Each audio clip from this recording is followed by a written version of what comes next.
My dear students, আমি পার্থ মণ্ডল। আপনারা দেখছেন আপনাদের প্রিয় ইউটিউব চ্যানেল ডিসিসি বারাসাত। চ্যানেলে আপনাদের প্রত্যেককে স্বাগতম। West Bengal constable men, excise constable men এবং রেলওয়ে গ্রুপ ডি এই সমস্ত চাকরির জন্য খুবই গুরুত্বপূর্ণ 10টি অঙ্কের অল্প সময়ে উত্তর করার কৌশল শেখাবো আজ। চাকরির পরীক্ষায় বসার আগে এই অঙ্কগুলির শর্টকাট জানতে পুরো ভিডিওটি স্কিপ না করে মন দিয়ে দেখুন। আজকের প্রথম অঙ্ক, এক ব্যক্তি 61 কিলোমিটার পথ 9 ঘন্টা অতিক্রম করে। এই যাত্রাপথের কিছু অংশ তিনি পদব্রজে 4 কিলোমিটার প্রতি ঘন্টা বেগে এবং বাকি অংশ 9 কিলোমিটার প্রতি ঘন্টা বেগে সাইকেলে অতিক্রম করেন। তিনি পদব্রজে কতটা দূরত্ব অতিক্রম করেছিলেন? পদব্রজে লিখে নেব, অন্যদিকে লিখব সাইকেলে।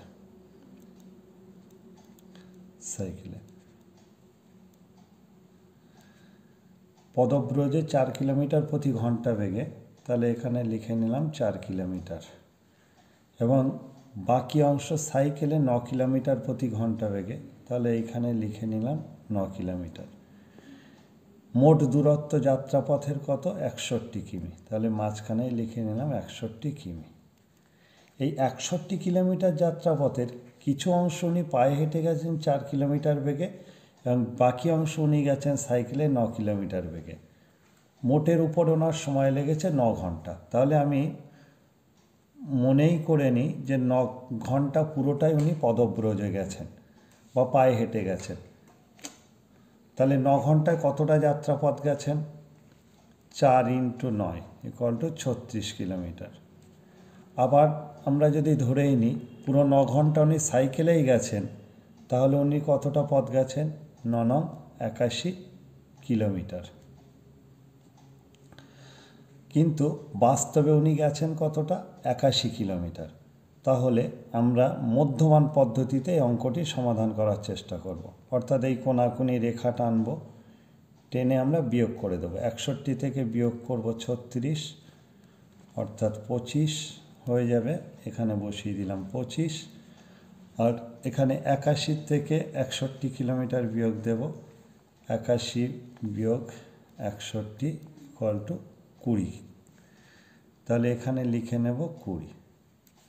তাহলে এই দুটো আমরা অনুপাতে প্রকাশ করব, 20:25। 5 দিয়ে আমরা ভাগ করে দিলাম, 4 × 5 = 20, 5 × 5 = 25। তাহলে পদব্রজে গেছেন উনি 4 ভাগ এবং সাইকেলে গেছেন উনি 5 ভাগ। তাহলে আমরা যদি এটাকে ঘন্টা এককে ধরেই নিই, তাহলে 4 ঘন্টা গেছেন উনি পদব্রজে এবং 5 ঘন্টা উনি গেছেন সাইকেলে। এই যে সাইকেলে গেছেন 5 ঘন্টা এবং পদব্রজে গেছেন উনি 4 ঘন্টা। 5 × 4 = 9 ঘন্টা, এখানে দেওয়াই আছে 9 ঘন্টা অতিক্রম করে। তাহলে আমার প্রশ্ন, পদব্রজে তিনি কতটা দূরত্ব অতিক্রম করেছেন? তাহলে পদব্রজে উনি গেছেন 4 ঘন্টা, 1 ঘন্টায় যেতে পারেন কত? 4 কিলোমিটার। তাহলে টোটাল কত হবে? 4 × 4 = 16 কিমি উত্তর, অর্থাৎ ডি এরটা উত্তর। পরবর্তী প্রশ্ন, বড় থেকে ছোট সাজান। বড় থেকে ছোট সাজান, এখানে আমরা দেখে নেব 3টি ভগ্নাংশ দেওয়া আছে। কি কি?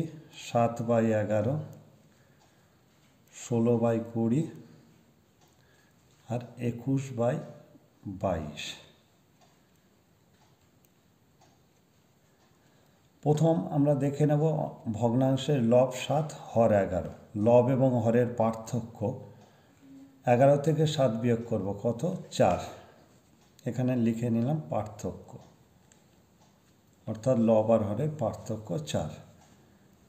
16 এবং 20, লব আর হরের পার্থক্য কত? এটিতেও 4। এখানে 21 লব, 22 হর। হরের লব এবং হরের পার্থক্য 22 বিয়োগ 21 কত? 1। তাহলে লব এবং হরের পার্থক্য দুটি ক্ষেত্রে 4 এবং 4 এবং একটি ক্ষেত্রে 1। আমাদের মনে রাখতে হবে লব এবং হরের পার্থক্য যেটির কম সেটি বড় সংখ্যা, অর্থাৎ এটি লব এবং হরের পার্থক্য কম, এটি সবচেয়ে বড় সংখ্যা।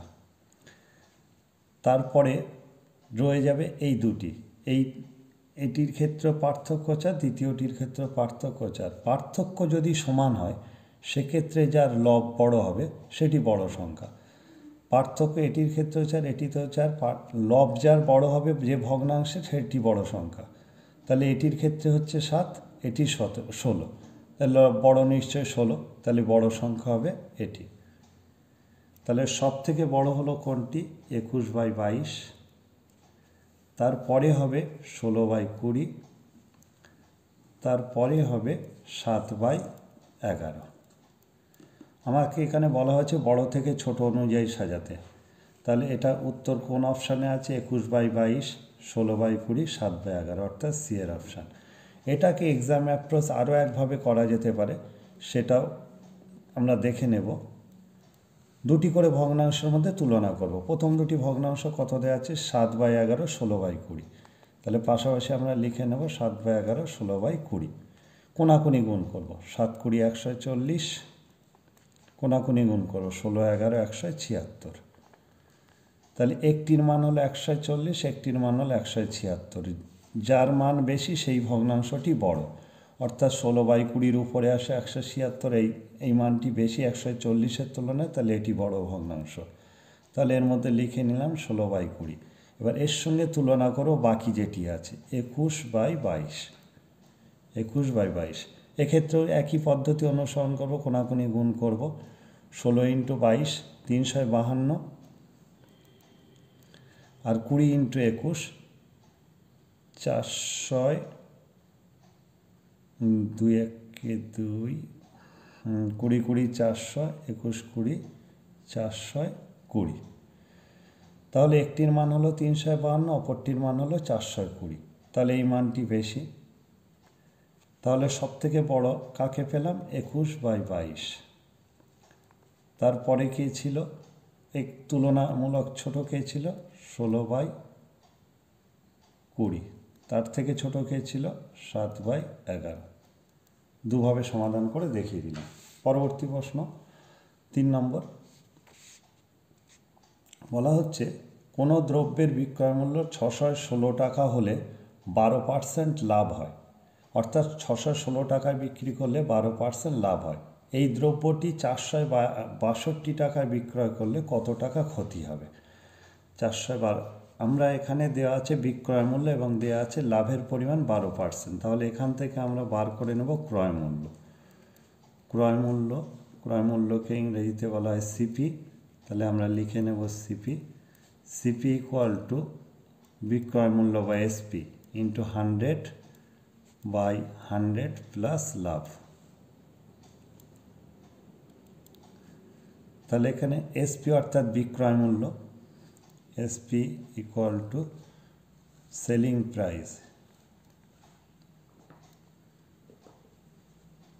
প্রাইস, বা বিক্রয় মূল্য।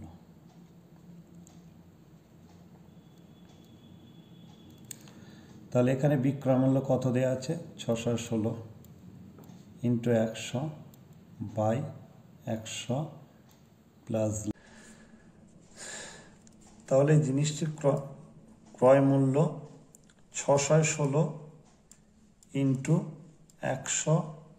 100/100 প্লাস 12 = 616 × 100/112।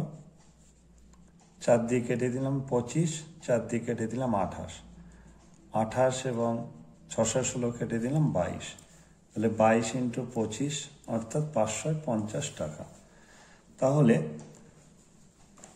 462 টাকায় বিক্রি করলে 550 টাকা জিনিসটির ক্রয় মূল্য, আর 462 টাকায় বিক্রি করা হচ্ছে, অর্থাৎ ক্রয় মূল্যের থেকে কমে বিক্রি করা হচ্ছে, ক্ষতি হবে। তাহলে ক্ষতি হবে কত? 550 - 462 = 88 টাকা। পরবর্তী অংশে দেখব 15 টাকা কেজি দরের চায়ের সাথে কি অনুপাতে 20 টাকা কেজি দরের চা মেশালে মিশ্রণের মূল্য প্রতি কেজি 16.5 টাকা হবে। তাহলে দু ধরনের চা মিশিয়ে নতুন একটা চায়ের মিশ্রণ তৈরি করা, বা দু ধরনের চা, দু ধরনের চিনি, দু ধরনের গম মিশিয়ে নতুন একটা মিশ্রণ তৈরি করলে সেই অঙ্কটিকে আমরা মধ্যমান পদ্ধতিতে করব। মধ্যমান কেন? কারণ কিছু চায়ের ক্রয় মূল্য 15 টাকা, কিছু চায়ের ক্রয় মূল্য 20 টাকা। দু ধরনের চা যখন মেশানো হচ্ছে তার মূল্য দাঁড়িয়ে যাচ্ছে কত? 16 টাকা 50। অর্থাৎ এই 16 টাকা 50 এটি 15 টাকার তুলনায় বেশি এবং অপরপক্ষে 20 টাকার তুলনায় কম, তাই এটিকে বলা হচ্ছে মধ্যমান। তাহলে মধ্যমান কিভাবে করব? এই 15 টাকা 16.5 টাকা থেকে বিয়োগ দেব, সোজাসুজি দাগ টানলাম, বিয়োগ দিলে 1.5 টাকা হবে। আবার ঠিক তা উল্টোভাবে এই 20 টাকার থেকে আমরা 16.5 টাকা বিয়োগ দিয়ে দেব, দিলে দাঁড়িয়ে যাচ্ছে কত? 3.5 টাকা। তাহলে অনুপাতটা কত হলো? 3.5 টাকা ইসটু 1.5 টাকা।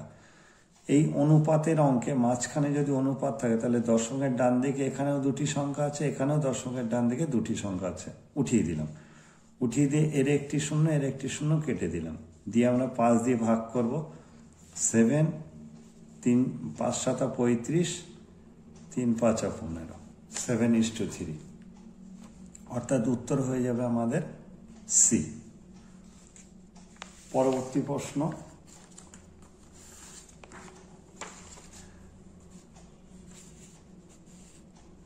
একজন মোটর আরোহী এ থেকে বি স্থানে 20 কিলোমিটার প্রতি ঘন্টা বেগে যান এবং 30 কিলোমিটার প্রতি ঘন্টা বেগে ফিরে আসেন।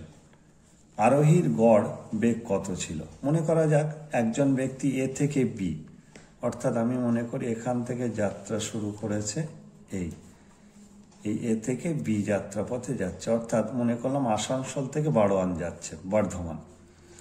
তাহলে কত কিলোমিটার বেগে যাচ্ছে? 20 কিলোমিটার পার আওয়ার। আবার আসানসোল থেকে বর্ধমানে যাচ্ছে। আবার যখন ফেরত আসছে এই একই যাত্রাপথ, যখন ফেরত আসছে তখন এই বি থেকে ফেরত আসছে কত কিলোমিটার বেগে? 30 কিলোমিটার প্রতি ঘন্টা বেগে। তাহলে বলছে আরোহীর গড় গতিবেগ কত?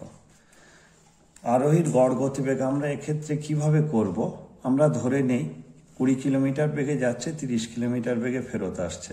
তাহলে 20 আর 30-এর লসাগু করে নেব। 20 আর 30-এর এলসিএম কত হবে? 60 হবে, 60 কিলোমিটার। তাহলে আমরা মনে করি মোট যাত্রাপথটা কত? 60 কিলোমিটার। তাহলে 60 কিলোমিটার 20 কিলোমিটার বেগে যেতে সময় লাগবে কত? 60/20 ইকুয়াল টু 3 ঘন্টা।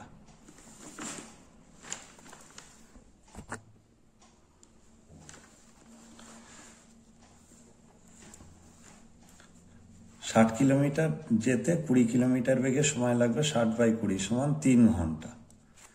আবার ফেরত যখন আসছে তখন ওই 60 কিলোমিটার বেগে, 60 কিলোমিটার যাত্রাপথ 30 কিলোমিটার বেগে ফেরত আসছে, কেটে দিলে লাগবে কত? 2 আওয়ার। অর্থাৎ 60 কিলোমিটার যেতে সময় লাগছে 3 ঘন্টা, আসতে সময় লাগছে 2 ঘন্টা। তাহলে গড় গতিবেগ ইকুয়াল টু কত? আমরা জানি গড় গতিবেগ ইকুয়াল টু দূরত্ব বাই সময়, দূরত্ব বাই সময়। তাহলে এক্ষেত্রে দূরত্ব কতটা? গেছে 60 কিলোমিটার, ফেরত এসছে 60 কিলোমিটার, 60 60 120 কিমি। সময় লেগেছে কত? 3 ঘন্টা আর 2 5 ঘন্টা।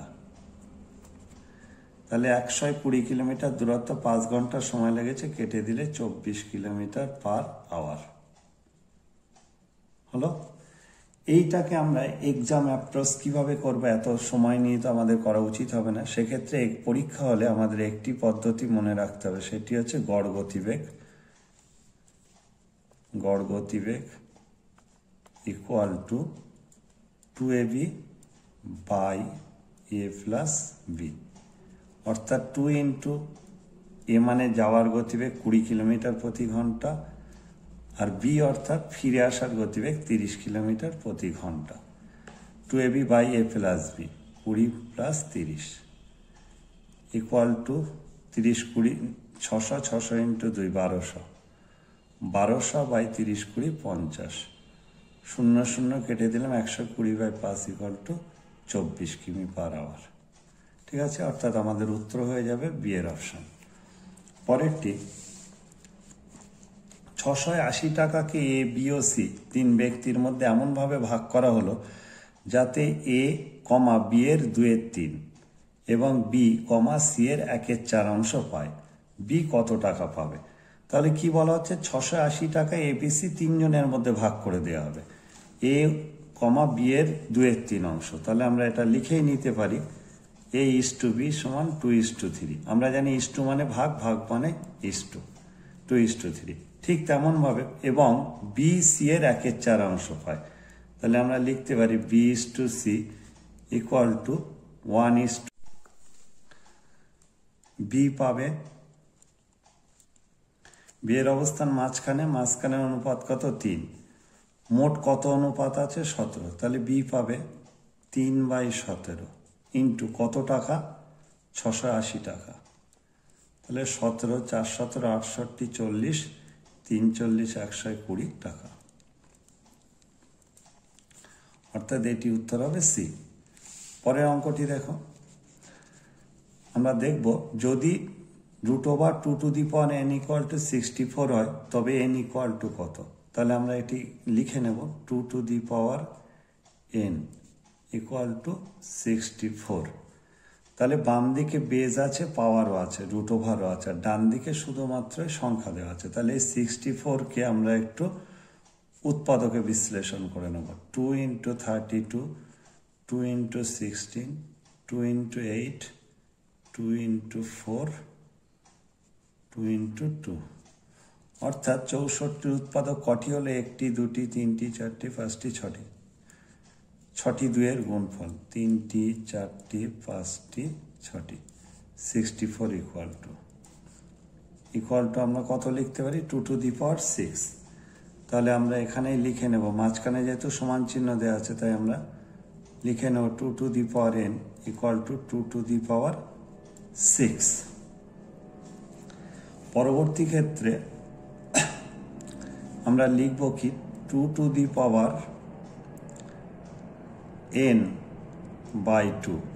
এই √, ওঠাতে গেলে আমাদের হাফ দিয়ে গুণ করতে হয়। তাহলে n × হাফ মানে n/2 ইকুয়াল টু 2⁶।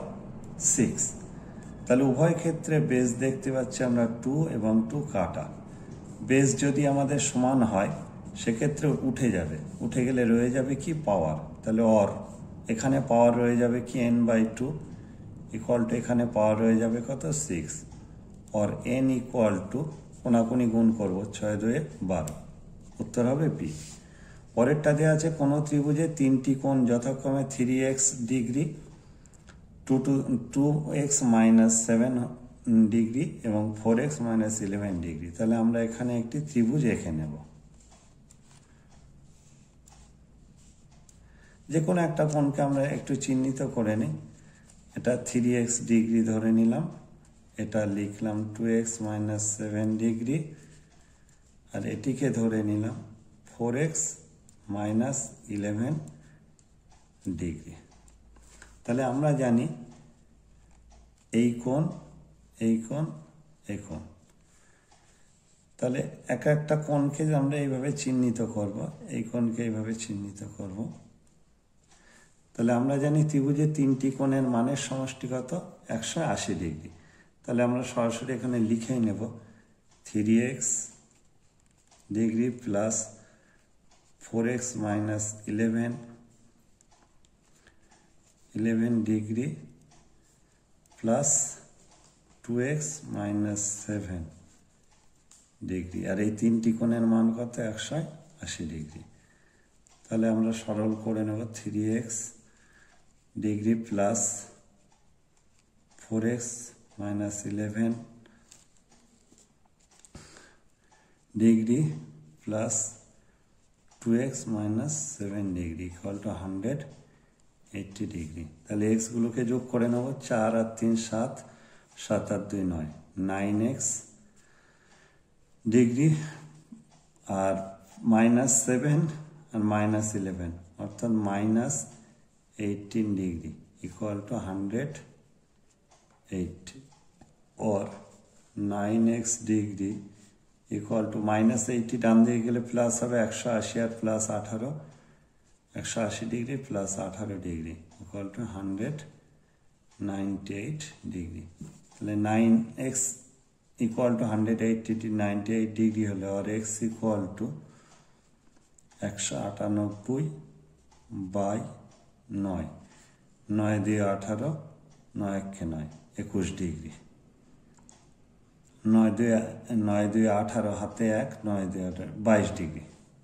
অর্থাৎ উত্তর এখানে চাওয়া হচ্ছিল যে এক্স এর মান কত, আমরা বার করেছি এক্স এর মান 22 ডিগ্রি। পরবর্তী অঙ্ক, একটি আয়তক্ষেত্রাকার বাগানের দৈর্ঘ্য ও প্রস্থ যথাক্রমে 100 মিটার ও 80 মিটার। তাহলে আমরা একটা আয়তক্ষেত্র এঁকে নেব।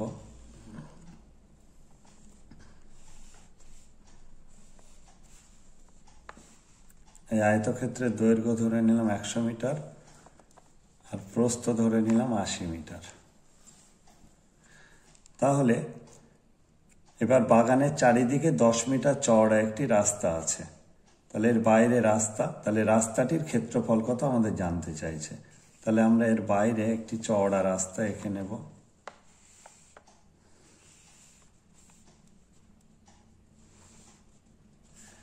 এই রাস্তাটি কত, 10 মিটার, অর্থাৎ এদিকে 10 মিটার বৃদ্ধি পাবে, এদিকেও 10 বৃদ্ধি পাবে। ঠিক তেমনভাবে এদিকে 10 বৃদ্ধি পাবে, এদিকেও 10 বৃদ্ধি পাবে। অর্থাৎ দুই দিকে রাস্তা দৈর্ঘ্যের দিকে 10, 10, 20 বৃদ্ধি পাবে এবং প্রস্থের দিকেও 10, 10, 20 বৃদ্ধি পাবে। তাহলে আগে আমরা এই মূল আয়তক্ষেত্রের ক্ষেত্রফলটা নির্ণয় করে নেব। মূল আয়তক্ষেত্র অর্থাৎ রাস্তা বাদে। তাহলে আমরা লিখে নিব রাস্তা বাদে আয়তক্ষেত্রের ক্ষেত্রফল, আয়তক্ষেত্রের ক্ষেত্রফল আমরা জানি আয়তক্ষেত্রের ক্ষেত্রফল সমান কি, দৈর্ঘ্য ইন্টু প্রস্থ। তাহলে এখানে রাস্তা বাদে আয়তক্ষেত্রের দৈর্ঘ্য কত ছিল, 100, আর প্রস্থ কত ছিল, 80। তাহলে 100 ইন্টু 80 মানে 8000 বর্গ মিটার। ক্ষেত্রফল ওই জন্য বর্গ মিটার একক হবে। এবার রাস্তা সমেত দৈর্ঘ্য বাড়বে 10, 10, 20, অর্থাৎ 100 ছিল 100 20 হবে। আর প্রস্থ বাড়বে 10, 10, দুদিকে 20, 80 আর 20 100।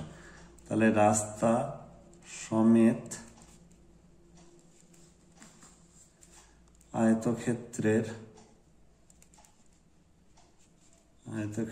ক্ষেত্রফল, রাস্তা সমেত আয়তক্ষেত্রের ক্ষেত্রফল ইকুয়াল টু, এবার সঙ্গে লিখবো না, দৈর্ঘ্য ইন্টু প্রস্থ সরাসরি করে দেবো। দৈর্ঘ্য হবে 120, প্রস্থ হবে 100, 120 ইন্টু 100 গুণ করলে 12,000 বর্গ মিটার। তাহলে টোটালটার ক্ষেত্রফল 12,000 বর্গ মিটার আর ভিতরেরটার ক্ষেত্রফল 8,000। তাহলে আমার জানতে চাইছে এই অংশটা, মানে চারিদিকে এই অংশটার এটার ক্ষেত্রফলটা কত। তাহলে সমগ্র আয়তক্ষেত্রের ক্ষেত্রফল থেকে রাস্তা বাদে আয়তক্ষেত্রের ক্ষেত্রফল বিয়োগ দিলে হয়ে যাবে। তাহলে আমরা এক কথায় লিখে নিই, বড় থেকে ছোটটা বিয়োগ দিলে বেরিয়ে যাবে। রাস্তার ক্ষেত্রফল 12,000 বিয়োগ 8,000 বর্গ মিটার ইকুয়াল টু 4,000 বর্গ মিটার। অর্থাৎ উত্তর হবে আমাদের বি। শেষ প্রশ্ন আজকের। 7,000 টাকা লগ্নি করে এ একটি ব্যবসা শুরু করে। লগ্নি করে মানে ব্যবসায় খাটিয়ে এ একটি ব্যবসা শুরু করে। 5 মাস বাদে বি তার অংশীদার হয়, তার মানে তার পার্টনার হয়। 1 বছর বাদে যদি তাদের লভ্যাংশ অর্থাৎ প্রফিট 2:3 অনুপাতে ভাগ করা হয়, তবে বি কত টাকা লগ্নি করেছিল। আমাদের মনে রাখতে হবে যে অংশীদারি কারবারে যদি সময়ের উল্লেখ না থাকে, সাধারণত লাভ বা ক্ষতি 1 বছরের শেষে হিসাব করা হয়, অর্থাৎ বিজনেসটা 1 বছর বা 12 মাসের হয়। তাহলে আমাদের এই অংশীদারি কারবারের অঙ্ক বোঝার আগে দুটো জিনিস মনে রাখতে হবে। প্রথমত জানতে হবে যে মূলধন ইন্টু সময়, মূলধন ইন্টু সময় ইকুয়াল টু কার্যকরী মূলধন, কার্যকরী মূলধন। তাহলে প্রকৃত মূলধন ইন্টু সময় ইকুয়াল টু কার্যকরী মূলধন, এটা 1 নম্বর সূত্র। এবং 2 নম্বর সূত্র হচ্ছে মূলধনের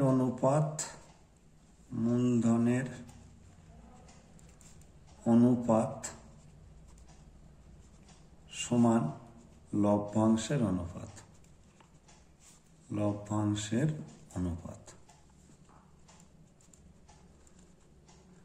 তাহলে আমরা প্রথমে 1 নম্বর সূত্র অনুযায়ী প্রকৃত মূলধন কত? 7,000 টাকা লগ্নি করে একটি ব্যবসা শুরু করে, আর 1 বছর বাদে তাদের লভ্যাংশ ভাগ হয়। তাহলে এর টাকা A/B লিখব। এর প্রকৃত মূলধন কত? 7,000 টাকা। এই লিখলাম 7,000 টাকা। এ ব্যবসাটা শুরু করেছিল এবং বছরের শেষে লভ্যাংশ নিয়েছিল, তার মানে এর টাকা 12 মাসই কেটেছিল। তাহলে মূলধনের সঙ্গে সময় গুণ করতে হবে, তাহলে 12 গুণ করে দিলাম। এবার বি বলছে